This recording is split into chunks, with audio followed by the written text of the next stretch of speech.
오늘은 그 9번에서 좀 더 말씀을 드리도록 그렇게 하겠습니다.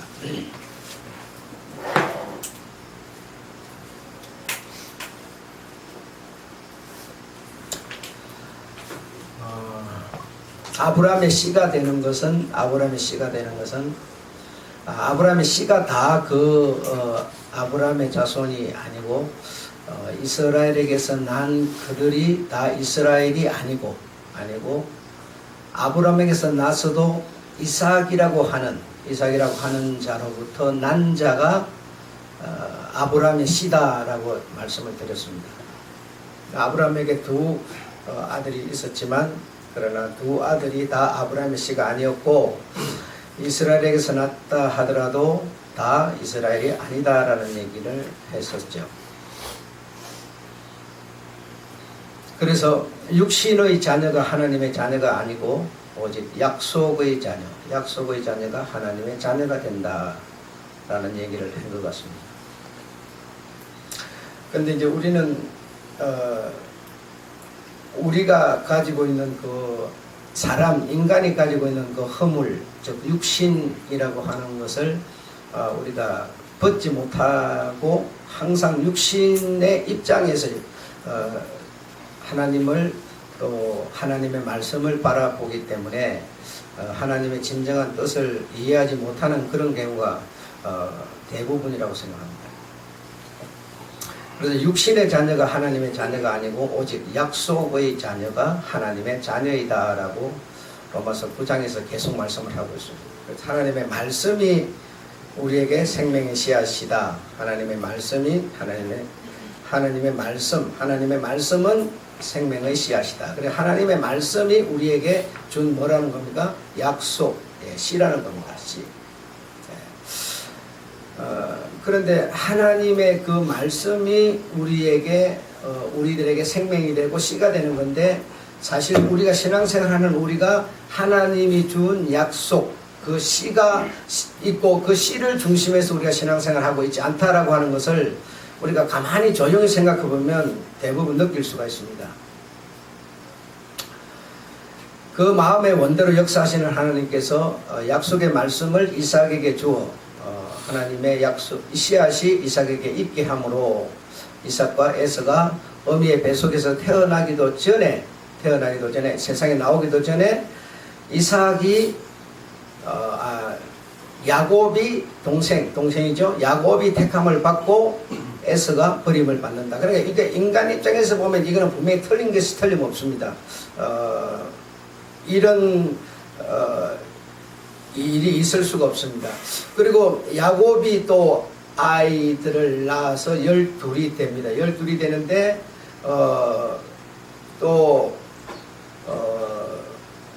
야곱이 낳은 그 요셉이라고 하는 아들이 있습니다. 그 요셉이 또 그러니까 애굽에 갔다 뭐 이런 거는 그렇게 중요하지 않아요. 뭐 어디나 다 하나님 계시는 거니까. 애굽에도 하나님 계셨잖아요. 그러니까 애굽에 가서 그 나라 여자를 얻어가지고 아이를 낳았습니다. 그래서 에브라임과 므낫세를 낳았는데 하나님이 또 하나님의 마음으로 그 야곱 할아버지, 그러니까 요셉의 아버지, 그러니까 므낫세와 에브라임의 할아버지가 그들의 축복을 이제 하게 되는데, 그러니까 요셉이 아버지지만 그래도 자기의 할아버지가 있으니까 할아버지로 하여금 이제 축복을 하게 되는데, 거기서도 보면 차자와 장자를 손을 어긋맞춰서 이렇게 축복을 내리게 됩니다. 그렇죠? 네, 여러분 다 아시잖아요. 그런 것이 다 어긋납니다. 그래서 사람의 그 시선, 상식, 눈으로 볼 때는 그거 안 됩니다. 그거 있을 수 없습니다. 그럼 전쟁 난다. 이게 딱 요셉이 그렇게 말하죠. 이렇게 하면 안 됩니다. 이거요. 그래서 사실 에브라임과 므낫세가 손을 어긋맞춰서 할아버지가 축복함으로 해서 그것으로 인해서 그들에게 전쟁이 났어요. 민족 간에 큰 전쟁이 났어요.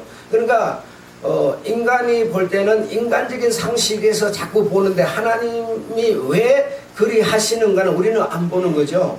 우리 생각에서만 생각을 하는 거예요. 그래서 뭐 이제 내가 바빠서 예배 드리러 안 갔는데 하나님 그게 뭐 그 큰 잘못이에요? 우리는 자꾸 그렇게 생각하는 거예요. 하나님이 예배 드리러 오지 않은 나를 어떻게 볼까는 생각 전혀 안 하는 거죠. 내가 바빠서 못 갔는데 그 하나님 그것도 이해 못 해주는 거예요? 전부 우리 이렇게 생각하는 거죠. 그러니까 에브라임 왜 하나님이 이렇게 손을 어긋맞춰서 동생한테 장자의 복을 장자에게 차자의 복을 주실까? 그리고 요셉이 이제 요셉이 아니라 그저 이삭이 아브라함의 그 씨를 가지고 약속을 받아서 태어난 그 이삭이 아이를 낳는데 그 아이들이 뭐죠? 태어나기도 전에 하나님께서 그 뱃속에 복중에 두 아들이 있다는 것을 아시고 태어나기도 전에 먼저 나온 자는 큰 자는 적은 자를 섬길 것이다 라고. 그것 때문에 어떻게 됐습니까? 이 세계가 지금 어지러운 거예요. 그 축복 하나 때문에 여러분. 예. 에스의 후손들 뭐 야곱의 후손들 해가지고 지금 세계가 복잡한 게 다 그 전쟁이 그로부터 시작되는 거거든요. 그러니까 사람이 볼 때는 어떻게 이럴 수가 있느냐 이해가 전혀 안 되는 겁니다. 근데 거기에 대해서 성경이 말하는 예를 여러분에게 지난주에 말씀드렸잖아요. 왜 하나님이 그리 하시거나 우리가 하나님이 불공평하다 불공평하기는 뭐 태어나기도 전에 그놈이 뭐 좋은 놈이 나쁜 놈인지 어떻게 알아요? 그리고 사실 태어나가지고도 에스보다는 야곱이 훨씬 나쁜 놈이었어요. 예, 인간적으로 볼 때는 에스는 그야말로 남자답고 건장하고 용감하고 이런 막 그 당시 어떤 부족을 이끌어갈 만한 그런 재능이 있었어요. 근데 야곱은 여러분 알다시피 엄마 치맛복에 쌓여가지고 정말 별 볼 일 없는 애예요. 그냥 사기나 살살 치고 형님이 뭐 이렇게 해가지고 뭐 허기지 가지고 들어오니까 내가 팥죽을 줄 테니까 그거 내한테 이리 주면 니는 내한테 뭐 해줄래? 이렇게 맨 이상한 짓만 하는 아들이었어요. 그러니까 인간적으로 보더라도 야곱이 더 뛰어난 사람은 아니었어요. 아니었습니다. 그런데 그런 자에게 태어나기도 전에 하나님이 그렇게 이 잘난 큰 자가 이 자를 섬길 것이다 이런 말씀들을 하십니다. 그래 하시는데 그러니까 우리 사람의 어떤 상식으로 보면 정말 이거는 있을 수도 없고 이해가 안 되는 그런 얘기들이죠. 이 성경이 가지고 있는 내용들이. 근데 이 성경은 하나님이 인간에게 하시는 일을 써놓은 거지 인간이 하나님에게 하는 일을 써놓은 게 아니죠. 그래서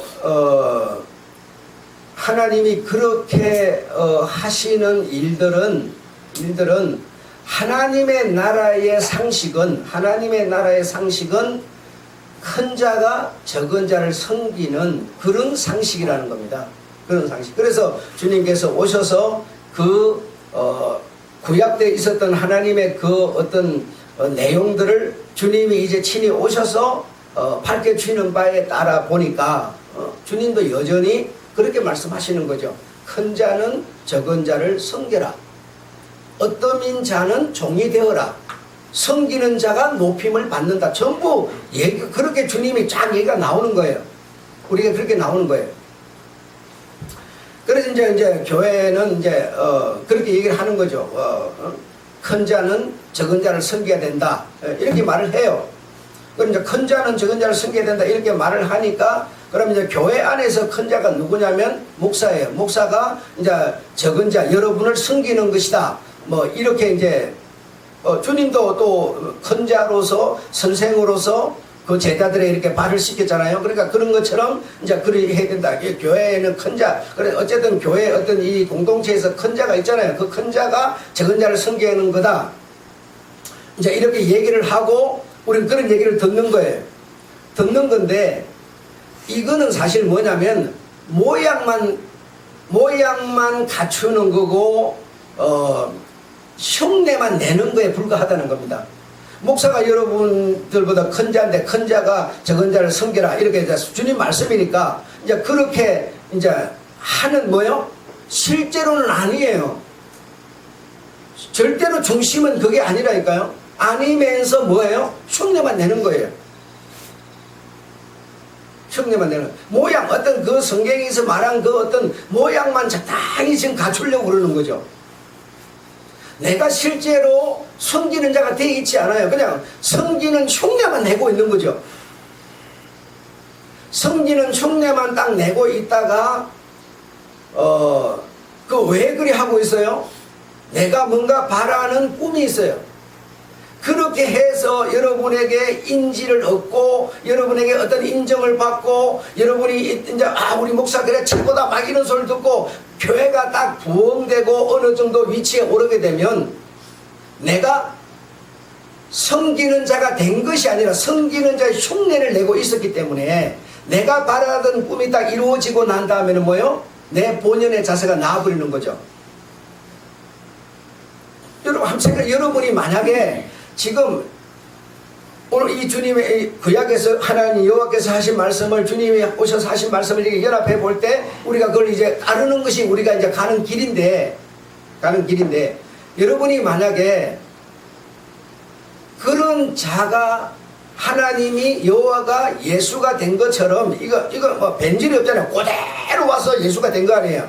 그렇죠? 뭐 모양만 갖춘 게 아니잖아요. 여호와가 완전히 와서 그대로 예수라고 하는 하나님으로 딱 그대로 나타나면 어떤 변질이 하나도 없어요. 그대로예요. 근데 우리가 만약에 이제 우리 주님 앞에 딱 설 날이 이제 우리 앞에 계속 다가오고 있는데 이렇게 흉내만 내고 있던 우리가 과연 여호와가 예수가 된 것처럼 하나님이 된 것, 여호와 하나님이 예수 하나님이 된 것처럼 우리가 이 흉내만 내고 있던 우리가 하나님의 자녀같이 정말 그대로 되어질 수 있겠는가라는 겁니다. 모양만 절대로 중심은 아니에요. 내 어떤 욕구, 내 어떤 희망, 내 어떤 바람을 채우기 위해서 그 짓 하고 있다가 그리고 지금은 보면 우리 목사가 섬기는 자 같아 막 이러면서 뭐 사람한테 인정도 받지요. 사람들이 알아주기도 하지요. 그런데 주님은 그런 사람들이 알아봐 주는 눈으로 우리를 보는 게 아니고요.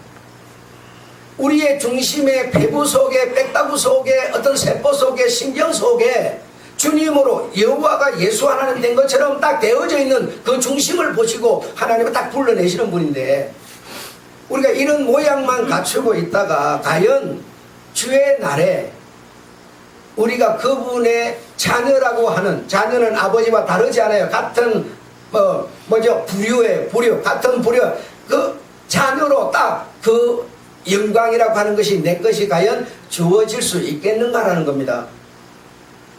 이걸 생각해 봐야 된다는 거죠. 그러니까 하나님이 보는 눈, 시각, 안목을 우리는 갖지 못하고 목사님 교회에서 내가 그래도 이만큼 하는데요. 자꾸 이걸 갖고 따지는 거예요. 인간적으로 자꾸만 생각하는 거예요.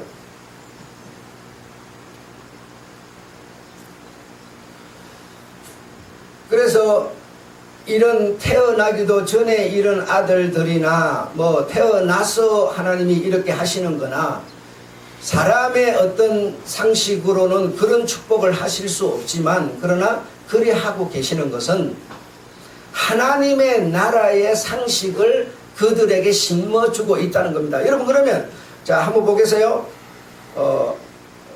이삭이 이제 아내를 통해서 아이를 낳는데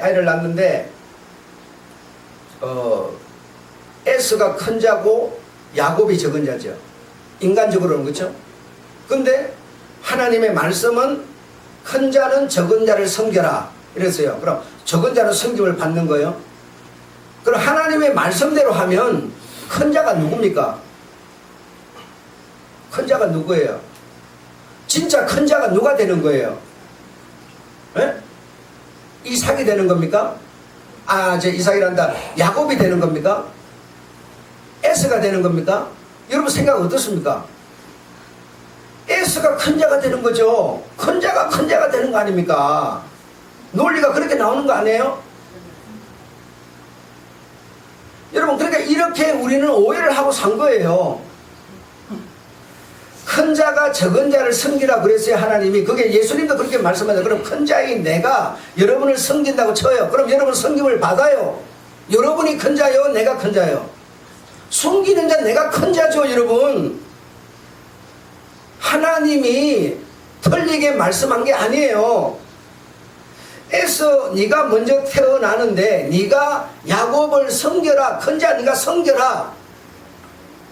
큰 자는 그 당연히 섬기는 거다 그랬어요. 그 여전히 큰 자는 큰 자였다는 겁니다. 큰 자는 큰 자였다는 거예요. 그런데 문제가 어떻게 되는 거 아니에요?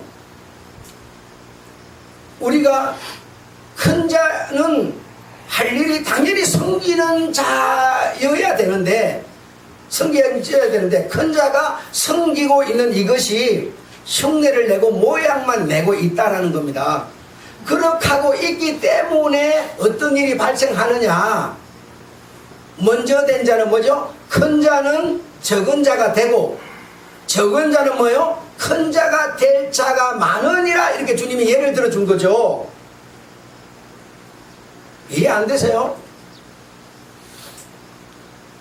지난주 수요일 설교 여러분 들으신 분들은 이해되죠?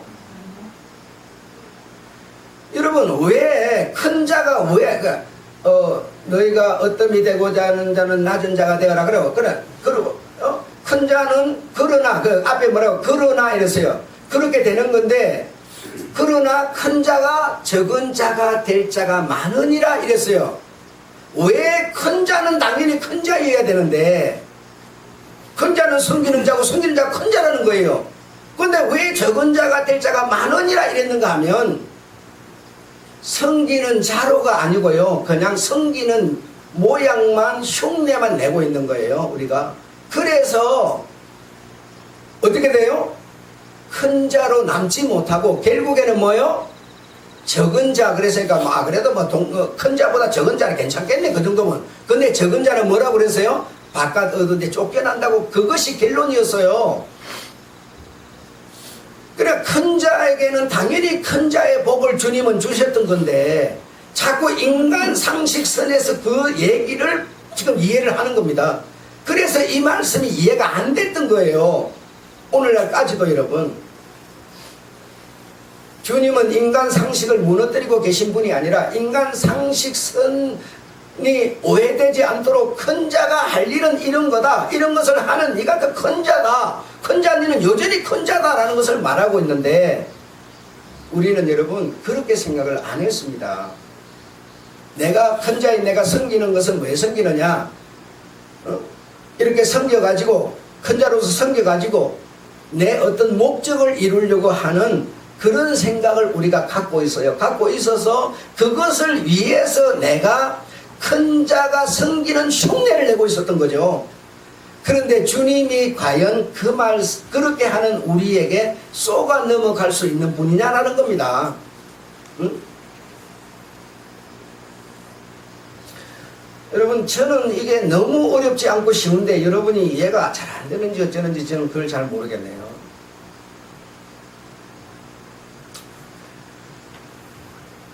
이번에 여러분 그 청문회 하면서 참 모순이 많죠. 물론 그 사람이 얼마나 잘났는지 난 그런 건 몰라요. 그러나 나타난 것으로 보여지는 것으로 봐서는 문제가 상당히 많아요. 상당히 많아요. 그래서 박지원이라는 그 분이 나와가지고 목사들이 내가 청문회를 할 때 질문을 해달라고 부탁을 했다. 당신은 이 질문에 대해서 답해라 이랬어요. 그게 질문이 뭐였는가 하면 지금 기독교계에서 성평등에 대해서 문제가 많아서 지금 굉장한 시끄러운데 당신도 그 성평등 주장자에 속한다고 목사들이 말하더라. 그래서 당신이 만약에 장관이 되면 이 문제에 대해서 당신은 어떻게 말할 수 있느냐 하니까 뭐라 했는가 하면 그것이 맞다 그랬어요. 성평등 조례가 맞다. 그러나 아직은 시기가 좀 이르다. 이렇게 시기상조다 그렇게 말을 했어요. 여러분 목사님들 휴대폰으로 이번에 전부 다 그 청문회 하기 전에 메시지가 돌았는데요. 이 사람 조국은 성평등주의자다라고 전부 메시지가 다 돌았어요. 그 전까지는 몰랐어요. 이분이 성평등주의자인지 뭔지 몰랐어요. 그래서 이제 아마 그 청문회 들어가는 그 의원에게 아마 그런 부탁을 한 모양인데 여러분 성평등이라고 하는 것이 여러분 생각처럼 별거 아니죠. 성평등이 만약에 한국에 지금 뭐 유럽은 이미 다 깔려버렸고 다 이미 깔렸죠. 그 이제 이 동남쪽으로 이렇게 다 깔리게 되면요, 여러분 이 세상의 지구의 종말이 여러분 종말의 결정체가 뭐라고 생각합니까? 여러분 뭘 것 같으세요? 돈이요? 돈은요 옛날부터 다 필요했던 거예요. 성평등입니다. 여러분 바로 아셔야 돼요. 그래 이 성이 무너져 버리면 내가 아침에는 남자라 크다가 저녁에는 여자라 크다가 여러분 남자인 내가 아이고 남자로 사니까 너무 그냥 가정 보살피고 막 그냥 아이들 돌보고 하는 게 힘이 들어. 돈 버는 것도 힘이 들어. 그 나 이제부터 여자야 이렇게 말하면 여자로 인정해 줘야 되는 이런 세계가 되어져 버리면 윤리가 어디 있고 기준이 어디 있겠어요? 그때 지구 종말입니다. 여러분 그걸 아셔야 돼요. 이 성평등이 이렇게 무서운 우리 하나님께서 이 세상에 오셔서요 정말 여러분 사랑이 많으시고 사랑이시죠. 많은 게 아니라 사랑이신데 그분이요 소돔 고모라 성을 갖다가 불을 내려서 흔적도 없이 싹 내려버렸는데 그 원인이 뭡니까 여러분? 성평등이었어요.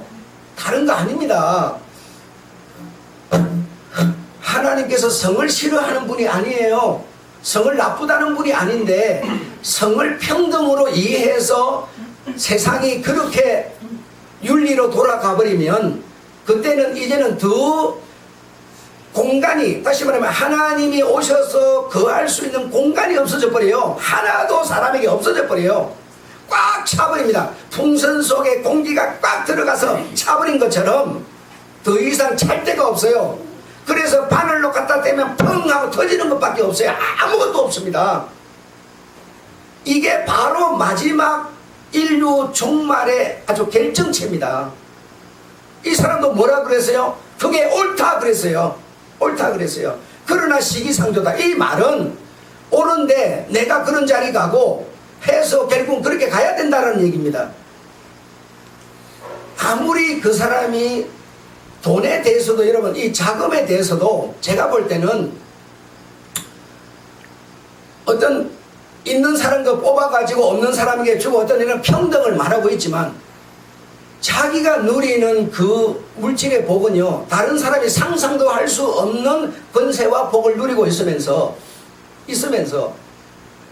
말로만 그런 평등을 말하고 자기는 그것을 따로 누리고 있는데 그분이 가장 크게 지적을 받는 게 뭐였습니까? 말과 행동이 다르다라는 얘기였어요. 여러분 다르다는 얘기였어요.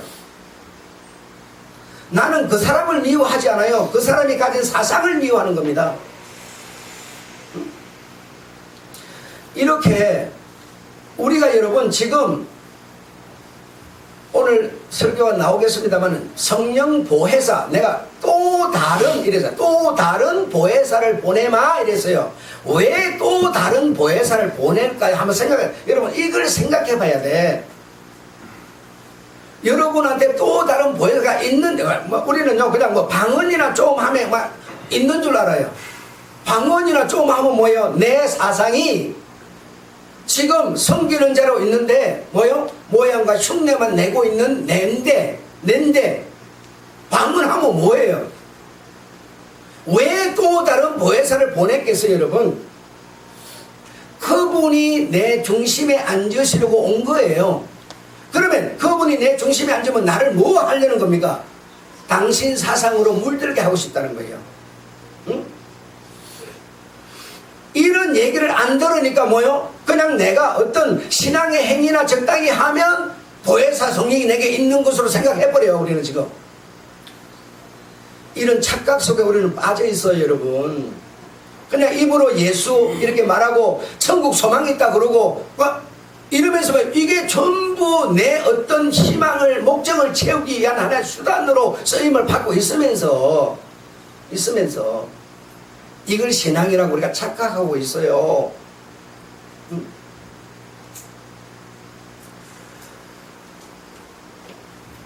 자 여러분 지금까지 얘기한 것을 이제 성경으로 들어가서 내가 예를 들어 볼게요. 여러분 뭐 이렇게 지각이 있는 분은 충분히 이해할 겁니다. 자 지난주에 설교했던 부자 청년 얘기를 할게요. 자, 부자 청년이 어려서부터 나는 계명을 지켰습니다 그랬죠. 지켰죠. 이거는 거짓말 한 거예요. 우리 주님도 인정했어요. 여러분 왜 지켰습니까? 이걸 왜 지켰어요? 지킨 이유는요, 아주 간단하게 그게 나와 있어요. 영생을 얻으려고 해요. 이게 뭡니까? 자기 희망이에요. 자기 목적을 이루려고 이 계명을 지켰어요. 그러면 내 목적을 이루려고 계명을 지키는 신앙 행위라는 이걸 우리 주님은요 인정해주고 칭찬해줘야 되는데, 쭉 흘러서 종말에 결정적인 데 가보니까 낙타가 바늘기로 들어가는 것 같다, 저 사람은 딱 이렇게 말하는 거예요. 그러면 영생 못 얻는다는 얘기 아니겠습니까? 그러니까 이 사람은 계명을 지키는데 왜 지켰습니까? 자기의 목적을 이루기에 모양과 흉내만 내고 있었던 거예요. 실제는 없었어요. 영생의 사람으로서 살아가야 되는 이유는 하나도 없었어요. 그냥 뭐죠? 왜 계명 지켜요? 영생 얻으려고 흉내내고 모양만 갖추고 있었을 뿐이에요. 그러니까 진짜 네가 영생을 얻을 수 있는 사람의 길을 딱 제시하니까 뭡니까? 그는 노 딱 해버려요. 여러분, 오늘날 교회 목사님들이요, 그리고 뭐 교회 어떤 이런 뭐 지위가 좀 있는 분들이 왜 처음에는 정말 헌신하고 봉사하고 섬기고 정말 자기 사비를 털어서 교회 성장을 위해서 이렇게 막 심고 막 이렇게 하다가요, 교회가 성장하고 좀 성도가 많아지고 재물이 많아지면요 싹 사람이 달라지는데 왜 달라질까 한번 생각을 해보세요. 지금요 사랑의 교회, 명성교회 전부 여의도 순복교회 전부가 다 달라지고 전부 다 해버렸어요. 그럼 왜 그럴까요 여러분? 왜 그럴까요 여러분? 모양과 흉내만 내고 있었던 겁니다. 당신의 목적을 이루기 때까지 흉내만 내는, 어떤 자로? 섬기는 자의 자세로 그러고 있었던 거예요. 그리고 딱 이루어지고 나니까 뭡니까? 김기동 목사도 여러분 한 달에 50억 갖다 쓴대요. 50억이 아니라 50억도 더 갖다 쓴대요. 여러분 이렇게 그러면서 그게 뭐 나는 뭐 잘못된 거라고 말하고 싶지 않아. 그러나 그게 과연 섬기는 자세는 아닙니다. 물론 교회 성도들이 많지만요, 뭐 이재롱 목사도 뭐 진역 26년 받고 이러면 대형 교회들이 왜 그렇게 될까 한번 생각해 보세요. 대형 교회라서 그런 줄 압니까? 아닙니다. 그 많은 성도들 중에도요 진짜 날품팔이 하는 사람도 있고 진짜 하루 먹기가 힘들게 사는 사람도 있어요. 태반 사람들이 있는데 50억을 갖다 쓴다. 지가 성장시켰으니까 자기 아들 딱 심어놓고 아무도 거부하고 반대하지 않도록 만들어 놓고, 그게 과연 섬기는 자는 아닙니다. 갖다 쓸 수 있겠죠. 그러나 섬기는 자세로 갖다 쓰는 건 아니에요. 여러분 이거는 왜 이런가 하면 오늘날 이 신앙인들이요 여호와 하나님이 예수가 되는 것처럼 변질이 하나 그대로 여호와 예수가 되어야 되는데요, 우리가 진리를 듣고 복음을 듣고 뭐죠? 변질이 되고 그대로 하나님의 자녀가 되어야 돼요. 이게 뭔가 달라져 있으면 안 돼요. 그런데 우리는요 전부 인간이 가지고 있는 상식을 우선해서 하나님의 말씀을 비추는 겁니다. 그러면서 내 목적을 이루기 위한 수단과 방법으로 섬기는 자로, 낮은 자로, 나누는 자로 우리는 있어요. 그래, 내 목적이 이루어지고 나면 내 본인의 자세가 그냥 나와버리는 거예요. 방법이 없어요 여러분. 진짜 허물이 벗겨진 게 아니고요, 내 속에 그분이 내 왕자를 차지하고 그분이 내 주체가 되고 내 주인이 되어 있는 게 아니에요. 그래서 그런 결과로 우리는 나오고 있는 겁니다. 그래서 주님께서 말씀하는 거는요 아주 간단해요. 네가 큰 자면 섬기는 자여야 한다. 그게 뭐냐? 큰 자다라고 말하는 겁니다. 그러나 적은 자가 되리라는 없어요. 이 말씀을 바로 이해했다면 우리는 적은 자가 될 이유가 없습니다. 근데 자기 목적 이루려고만 신앙생활 하기 때문에 딱 자기 목적 이루어지고 나면 뭐요? 적은 자로 돌아갈 수밖에 없어요. 영생을 얻을 수가 없어요. 부자 청년은 이 늪에서 헤어나지 못했던 겁니다. 아주 간단해요, 여러분. 그래서 부자 청년 얘기로부터 쭉 시작해가지고 주님이 말씀을 쭉 이어가다가 낙타가 바늘기로 들어가는 것이 부자가 천국 들어가는 것도 쉽다 이렇게 말씀하시고 또 가더니 그러나 이는 분명히 큰 자였는데 뭐요? 적은 자가 될 수밖에 없다. 이렇게 주님은 결론을 딱 내리고 말했던 거예요. 여러분 우리는요 지금 예배 드리고 찬송 부르고 헌금 드리고 뭐 이렇게 선교하고 전도하고 이거 뭔지 이게 섬기는 자예요. 섬기는 자. 근데요 우리가 이게 다 섬기는 자입니다. 이 섬기는 자로 우리가 좀 있어요. 그럼 우리는요 이게 우리의 본연의 자세고요. 이게 뭡니까? 큰 자들이 해야 되는 일이에요. 그러면 나는 큰 자라는 겁니다. 근데 우리는 이렇게 내가 심어 놓으면 내가 이렇게 11조를 이렇게 아니면 헌금을 이렇게 봉사를 막 이렇게 심어 놓으면 내가 시험해봐라. 내가 복을 안 주나 시험해봐라. 이런 측면에서 우리는 뭐요? 섬기는 자로 우리는 있어 지금. 그렇다면 나는 흉내를 내고 모양만 갖춘 자라는 거예요. 그래 그렇게 이렇게 내가 너희를 복 주나 안 주나 시험해봐라. 그러니까 주님은 뭐라고 그러세요? 시험해 보는 분이 아니셨죠. 뛰어내려봐라. 천사가 받들어 줄 거다. 여호와의 말씀을 시험하지 마라. 하나님은 시험 안 하고 그래. 하나님이 시험해 봐라. 이 말은 여러분 네가 이렇게 돈을 심었으니까 하나님이 복 주나 안 주나 네 한번 심어해봐 이 뜻입니까? 그 뜻 아니에요. 근데 전부 그렇게 통용되고 있어요 지금. 그러면 우리를 교회는 목사는 뭐 만들고 있어요? 모양만 내는 자를 만들고 있는 거예요. 여러분 정말 여러분 이 진리가 이해됐으면 좋겠고요. 진리 수만 가지 중에 내가 수만 가지를 내가 어떻게 내게 적용시켜서 내가 다 그 진리대로 살겠어요. 그러나 진리를 이길 수 없이 그 진리 앞에 우리가 수긍하면서 그 진리를 다 못 붙들었지만 붙들기 위한 나의 길 이상은요 우리에게 없어야 돼요. 없어야 돼요. 한국교회 나도 한국교회면서 욕할 이유는 없지만 한국교회가요 전부 이 신앙을 이 땅에 심으면서요 심어라 복 받을 것이다. 전부 그게 주체가 돼서 복음이 시작됐어요. 그러면 어느 땐가는 벗겨줘야 되는데 벗겨주지는 않아요. 계속 그렇게 가버리는 거예요 지금. 그 마지막이 어떻게 될까는 전혀 생각 안 하는 거죠. 이거는 아니라는 겁니다. 여러분 얘기가 더 많이 있는데 다 오늘 말씀 못 드려요. 마치겠습니다. 하나님 아버지의 은혜를 감사합니다.